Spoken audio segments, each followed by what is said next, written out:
آج کا ہمارا ایڈیٹوریل اس مینٹل ہیلتھ ایشو کے بارے میں ہے جس کے بارے میں بہت زیادہ بات نہیں ہوتی اور ہمارے معاشرے میں اس کو ایک سٹگما سمجھا جاتا ہے جو کہ نہیں سمجھنا چاہیے۔ مینٹل ہیلتھ کا خیال بھی اسی طریقے سے رکھا جانا چاہیے جس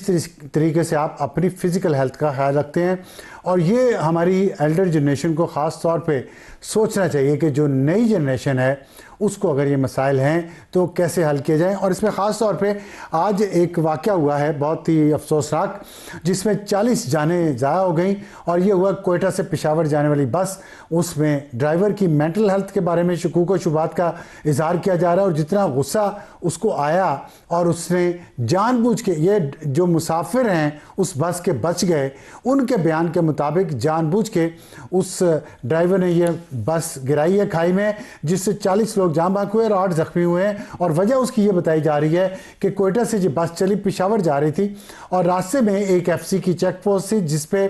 اس کا غیر قانونی ایرانی ڈیزل جو بس میں تھا وہ پکڑا گیا، جس کے بعد سے بس ڈرائیور غصے میں تھا، اور راستے میں اس ڈرائیور کی ایک مسافر سے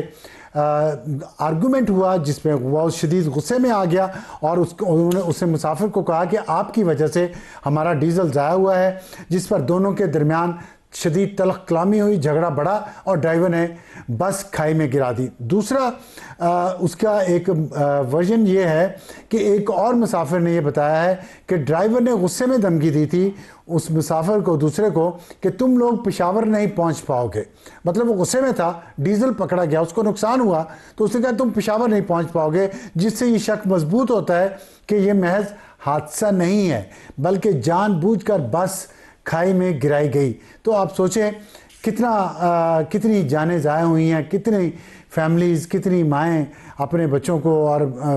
لوگ اپنے رشتہ داروں کو رو رہے ہوں گے، اور صرف اس وجہ سے کہ ہمارے ہاں نہ ڈرائیونگ کے کوئی قوانین ہے، نہ ڈرائیونگ لائسنس دیتے ہوئے ڈرائیور کی ذہنی اور جسمانی صحت کا خیال رکھا جاتا ہے۔ یہ ہمارے ادارے کب کام کرنا شروع کریں گے؟ ہمارے ریگولیٹرز کب کام کرنا شروع کریں گے؟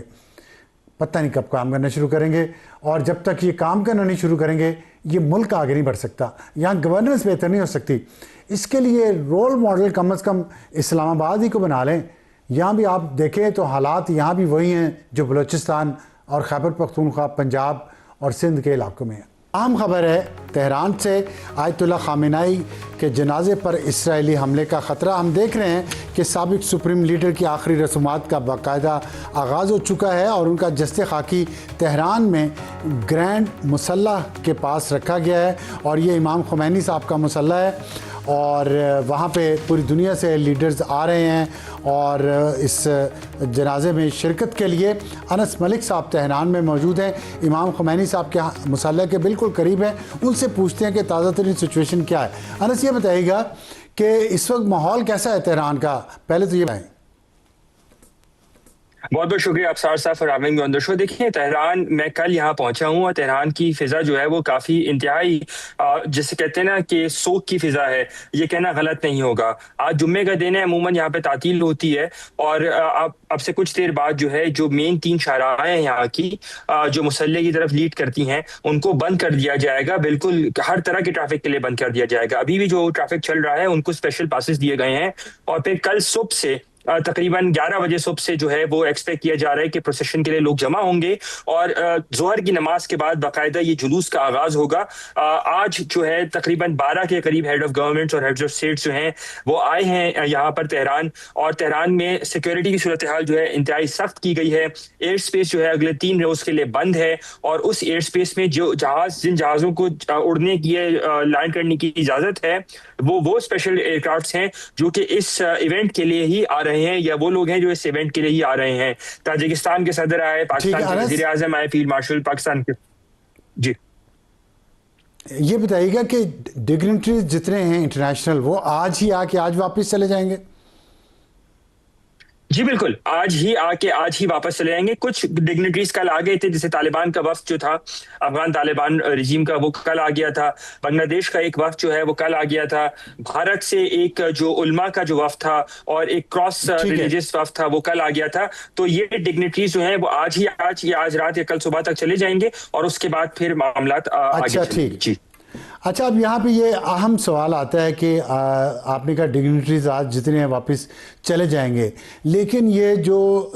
جنازے کا مختلف شہروں میں جانا، قم جائے گا، نجف جائے گا، کربلا جائے گا اور پھر مشہد میں لے جا کے دفنایا جائے گا 9 جولائی کو، تو یہ آج 3 سے 9 جولائی 6 دن بنتے ہیں۔ اس میں یہ بات کی جا رہی ہے کہ اسرائیل شاید حملہ کر دے آیت اللہ خامنہئی کے جنازے پر، کیونکہ مشتبہ خامنہئی کسی وقت اس جنازے میں شرکت کر سکتے ہیں۔ اس پہ ایران کا کیا موقف ہے اور ایسا خطرہ کتنا ریئل ہے؟ دیکھیں گراؤنڈ پر اس خطرے کی جہاں تک آپ نے بات کی، خطرہ تو بہت ریئل ہے، یہ کہنا غلط نہیں ہوگا کہ وہ تھریٹ لیول، تھریٹ پرسیپشن جو ہے وہ بالکل درست ہے۔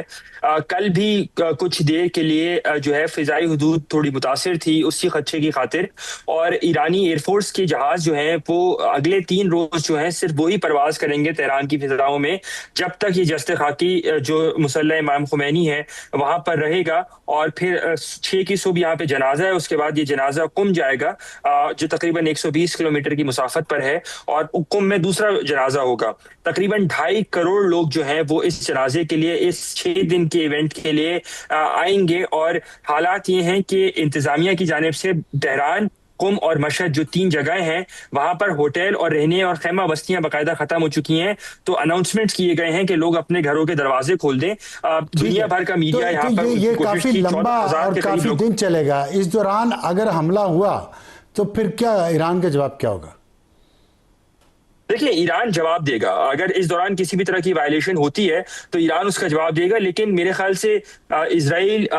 کو پریونٹ کیا جائے گا امریکہ کی جانب سے، اور جو ثالثین ہیں پاکستان اور قطر وہ اس بات کو اپنے امریکی جو کاؤنٹر پارٹس ہیں ان کو کنوے کرنے میں ضرور کردار ادا کریں گے کہ کسی نہ کسی حملے سے اگر کوئی اسرائیل اس طرح کی شرارت کرتا ہے تو اس کو اس سے روکا جائے۔ جی